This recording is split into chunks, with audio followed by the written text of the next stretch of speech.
Today, we thought it might be interesting to talk about succession planning. Tracy, have you ever had this come up either with a client or personally where you've seen why succession planning can be valuable? I have seen it with clients, but I've also seen it in my own personal life or my family's personal lives. My father ran a very successful insurance brokerage agency, the Arthur P. Kaplan Agency, and my brother decided to go into the insurance business.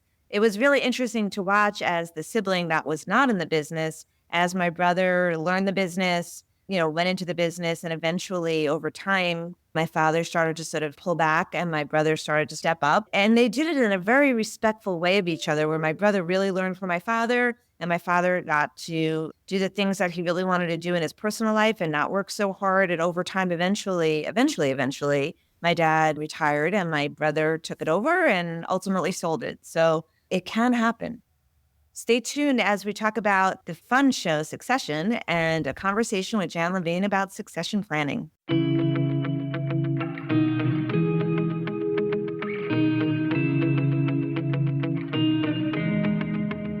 Welcome to Hiring to Firing, the podcast. I'm Emily Schifter, and I'm here with my partner, Tracey Diamond. Together, we tackle all employment issues from hiring to firing. Today, we welcome Jan Levine. Jan is an experienced attorney who provides executive and leadership coaching services. Previously, she was a partner at Deckard LLP, which was then Deckard Price and Rhodes, where she ultimately became partner and then head of its healthcare group before joining Pepper Hamilton LLP, which of course then became our current firm, Troutman Pepper. Jan served as co-chair of the commercial litigation group at Pepper. And it's a pleasure to welcome you, Jan. Thank you so much for joining us today. Well, thank you for having me. It is my pleasure. So why don't we start by having you tell us a little bit about your current role as an executive coach? So I'm actually a very good example of succession planning, which I did on my own. I was a lawyer and partner, a lawyer for 35 years, a partner for about, 26 years. And then I always believed in constant growth. And I think in my middle to late 50s, I thought about what's next. I felt like there was like another career, another place that I could go. And I started to really think about it. And I was advising a business person during COVID. And in our discussion, we looked at the issue with a different perspective than she did. And she turned to me and she said, "You ought to be an executive coach." That was it. I thought, you're right. What a great idea. And I didn't really know what an executive coach was. Like I knew what a mentor was and I thought I knew what a coach is, but I didn't really. So I researched coaching programs and learned that you can become certified. And I ended up enrolling in a certification program called Coactive Training Institute, which I just loved. Took about a year. And during that year, you had to become certified, you had to coach 100 people. Because I was a lawyer, partner in a law firm, I decided that I would not coach any lawyers while I was a partner in a law firm. And so I got a great opportunity of coaching a lot of business folks, management, upper management, and learned a great deal and just really loved it. So then I had to make a hard choice. And after about 2 years, I decided it was time for me to leave a career that I loved. I don't believe in succession planning. You have to hate your career. I actually loved my career. I use it all the time in my coaching.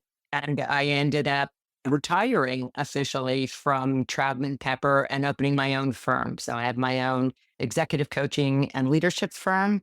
I coach a lot of law partners. I work with law firms. Work with companies, work with physicians, and I even have coached an avalanche ski instructor. Wow. All sorts of jobs in that list right there. I bet you've heard it all. Yep. Each and every session I have to say is exciting. But we thought you would be the perfect guest for our topic of today, which is on succession planning. And what better TV show to use for this topic than the actual TV show Succession? Emily, you want to start us off with a little synopsis? Yeah, definitely. So, for those who haven't seen the show, Succession is a kind of black comedy drama TV series that focuses on a fictional family called the Roys. They own a global media and entertainment company, Waystar. And the show kicks off with the family's patriarch and the company's leader and founder, Logan Roy, having a medical emergency on his 80th birthday. And obviously, since that happens in the beginning of the show, he ultimately recovers. But that event forces the question of who's going to succeed him to the top of the agenda. And so the series continues with his 4 adult children and business partners all jockeying for position. So let's listen in on this next clip. It gives a little bit of a context. And any thought given to whom you might hand over the keys? Why, madam, that is very forward. And you're no fun. We're all friends here now, aren't we? Well, Jerry is on the paperwork as a stopgap, but even she'd be the first to admit that she couldn't really do the job. Well, maybe the second to admit. There is a name, but you know, I really don't like to deal in hypotheticals. He's an enigma. Well, one day. What a tease, folks. Just whisper it in my ear. You know, I'll start to think I'm not wanted.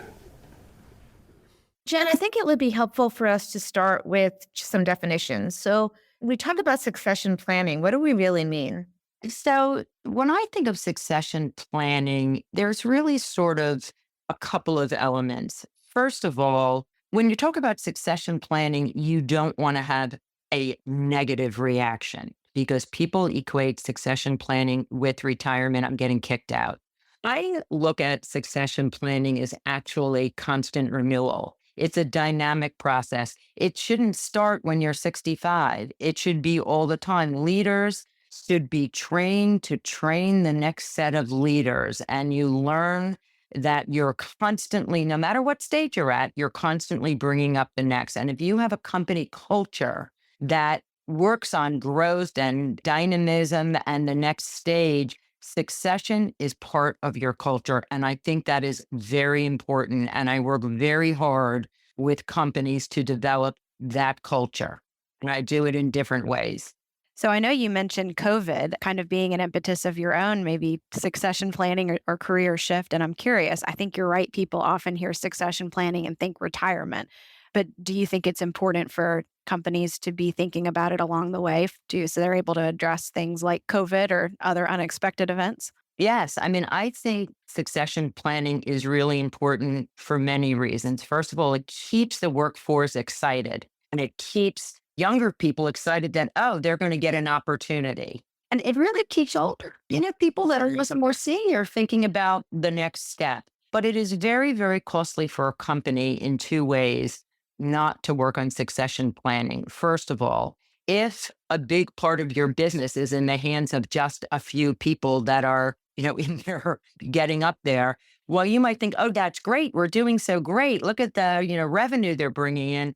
All of that revenue is also at risk. What's a positive is also a negative, and you have to be very careful about risk. And a couple of things can happen. Somebody can then just decide to retire, and you haven't built the team.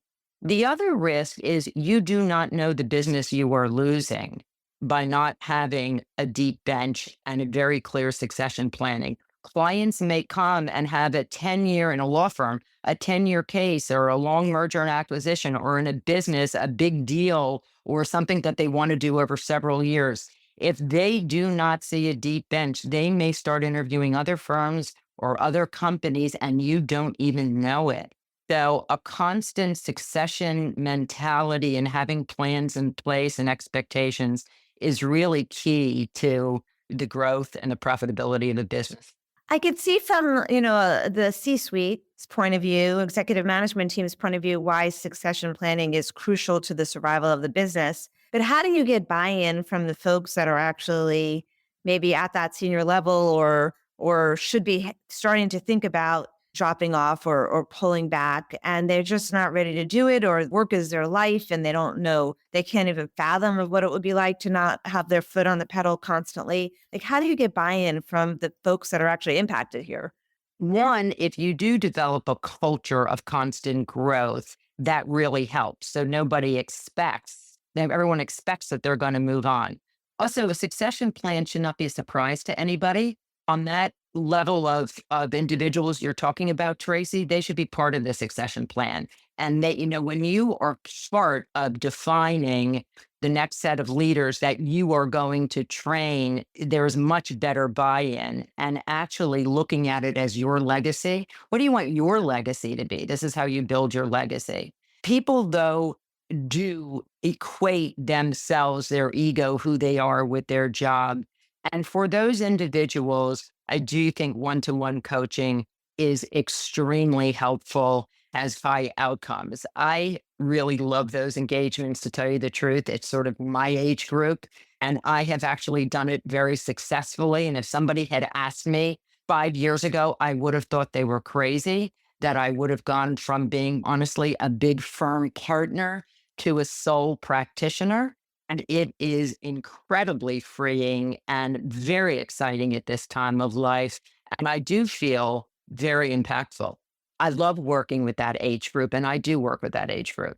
I think you're right. It's easy for the C-suite to see the value of succession planning, but you kind of touched on already the value that an employee might see in terms of ensuring their legacy. But what are some other benefits that you see that employees might get out of succession planning? And also companies that really think about this well. We have developed, everyone also obviously is concerned about compensation.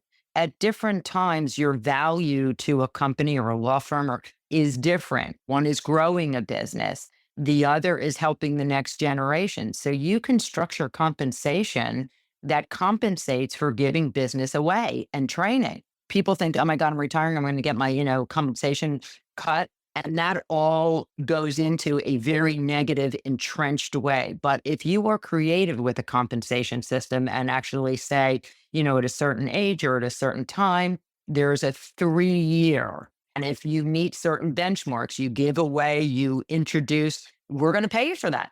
So there isn't the double whammy of, I'm moving on and I'm getting cut. There are ways to do this if you want to be creative, and working with management on that is another way that you can get buy-in.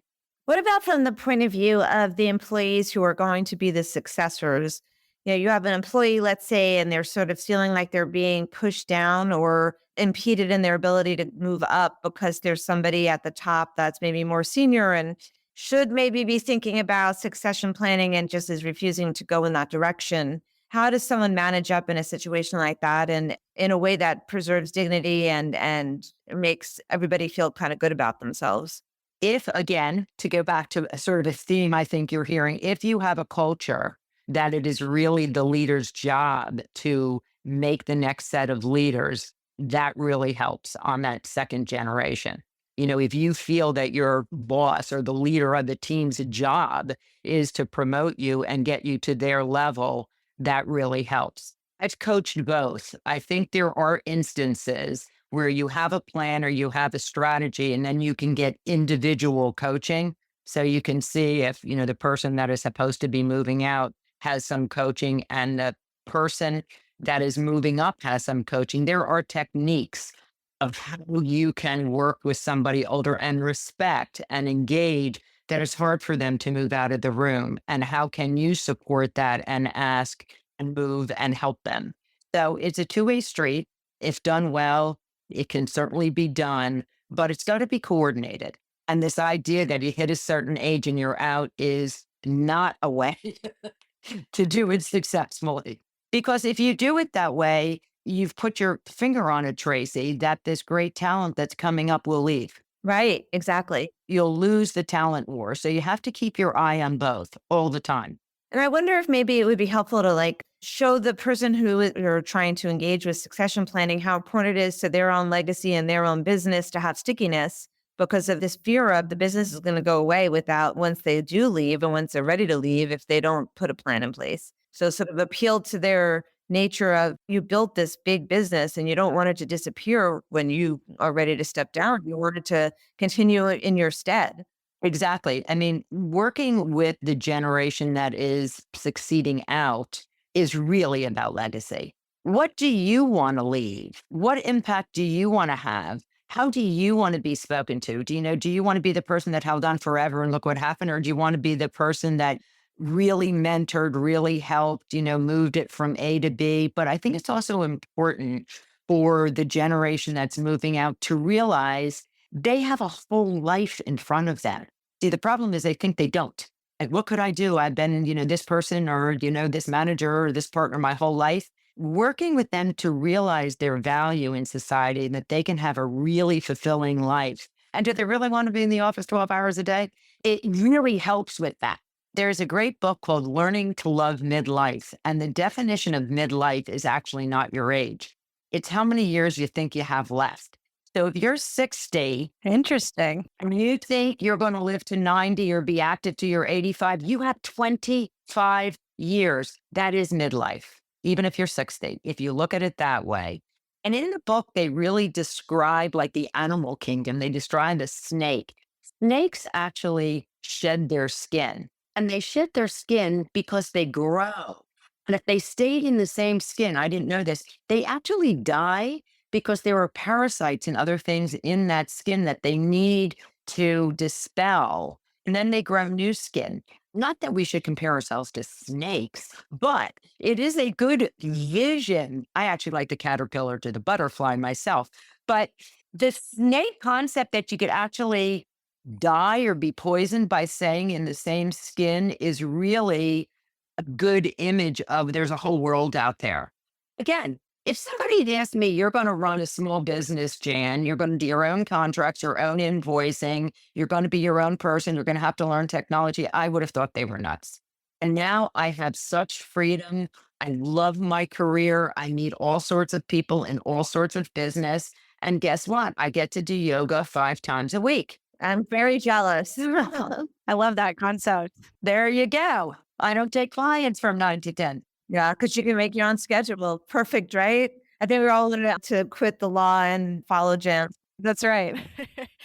I was going to say, I love the concept of succession planning for the company is important, but the way to get buy-in is maybe encouraging people to look at their own lives and plan what they want to do with their time. And I think that's kind of a perfect intro to our next clip. Logan Roy is like the opposite of that, right? He waits till his 80s and then he doesn't know what else to do with his time. Throughout the series, there's lots of back and forth on his decisions about, is he going to step down? Is he not? Who's going to succeed him? Which child? Let's take a listen. I should have shouted at some guy, but I didn't, so you've just ripped up 18 months of corporate strategy? And you never lawyered the trust change. I trusted my father. That's a black mark? It's an accumulation. You left the room.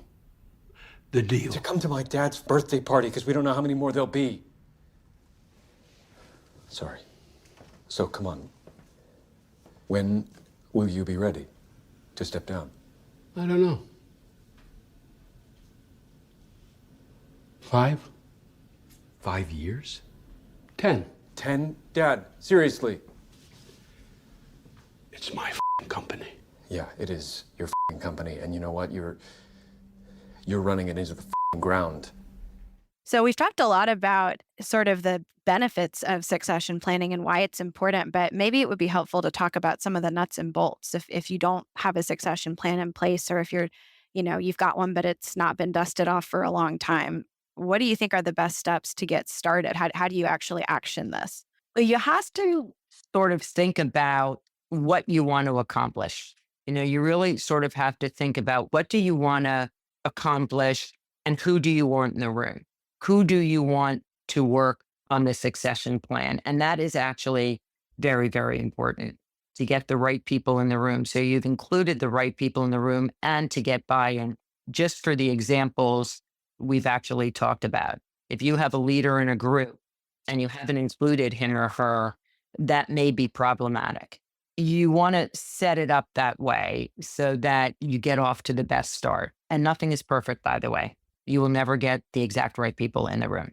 You also want to really look at succession planning is future needs much more. So you want to really take a look at what are the future needs and what really are those skills and future roles and what is the training that is necessary now. So, another way to avoid that problem that we were talking about is if there are skills that are needed and your next generation has not been taught them, that is a really wonderful role for a more senior person. That is a legacy role. That is an absolute legacy role.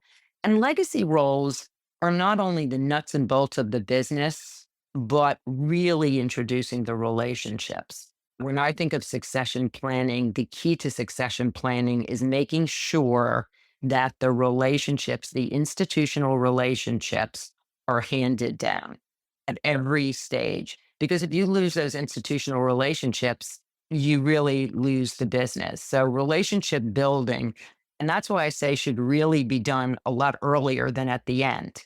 That is, you bring the next person with you, you identify the next leaders as you go along. But surely you should be looking at what is your book of business? Who are the relationship people? And how do I make sure that I cement those? I actually think that is key, key, key. Because when the senior person leaves, a lot of those relationships can just totally dry up. So, from an employer's perspective, should they be putting a succession plan in writing? How do they go about sort of doing this? So, that's a very interesting question. And I think that that can get delicate depending on the entity. Generally, having something in writing is very helpful. The question really is, what's too much writing? Exactly.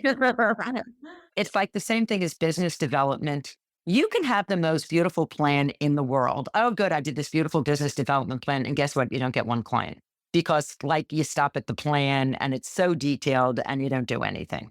So, I think a good succession plan is one that is practical, that really addresses the needs and addresses really the emotional needs. If I knew that there were certain emotional issues that if I put it like in writing, this person must leave in 3 months, and that is going to go into a reactive mode rather than a creative mode, I would be very careful about the wording. How do you determine who should be involved in putting together the succession plan? I mean, certainly business leadership, of course, but how far do you go down the list of maybe people who might be slotted in to fill a role? Are they consulted? Does it depend maybe by company? Does it depend on what kind of role? Do you need different perspectives, finance, legal, accounting? How do you see that handled? Yeah, it depends on the business to a large extent. A law firm is much different from another kind of business, but take a law firm. If you have a group of lawyers that have worked together and then new associates come in, the leader of the group, and this is where, if you really train leaders, that their job is to identify the next them. When I coach, I said, who do you think is the next you? And that always sets people back. Who's the next you? Because you want to move up to, I do it at every stage, by the way, a set of new partners, they got to say, who's the next you? Who's the next fabulous senior associate? Because you're not that person anymore. You got to move into the junior partner level. Okay, I want to stop right there for just 1 second because I've seen that. I saw it in myself when I was, pushing to get to that, over that line. And then you're there. And then all of a sudden you realize, well, now it's your job to start bringing other people up. It's a shift in perception. And it's very interesting when it happens.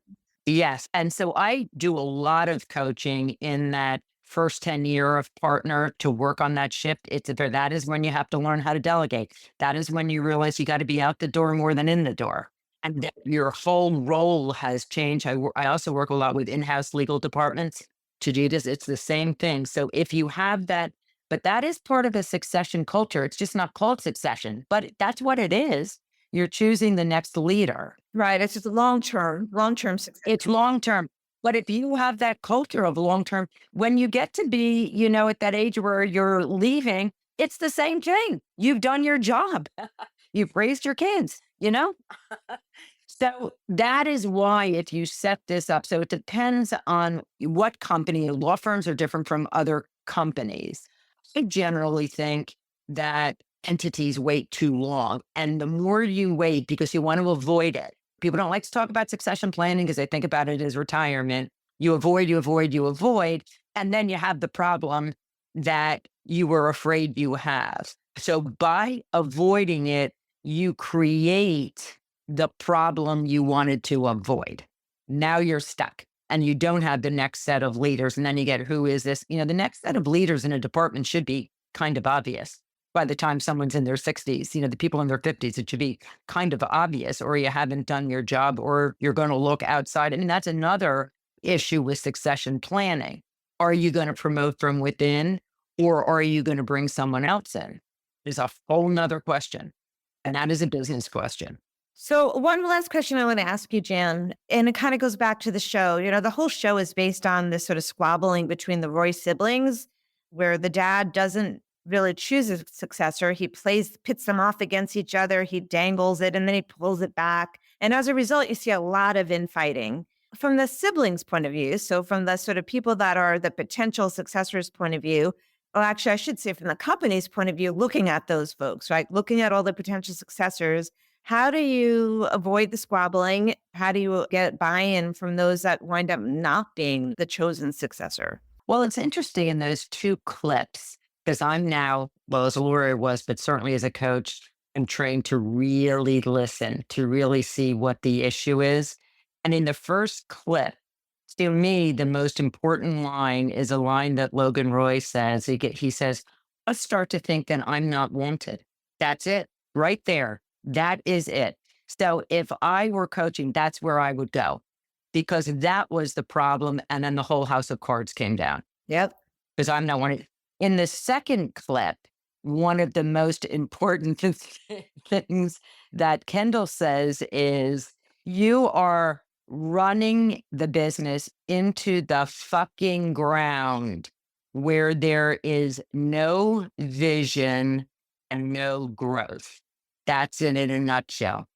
Because Logan held on because he felt he wouldn't be wanted, look what happened to the company.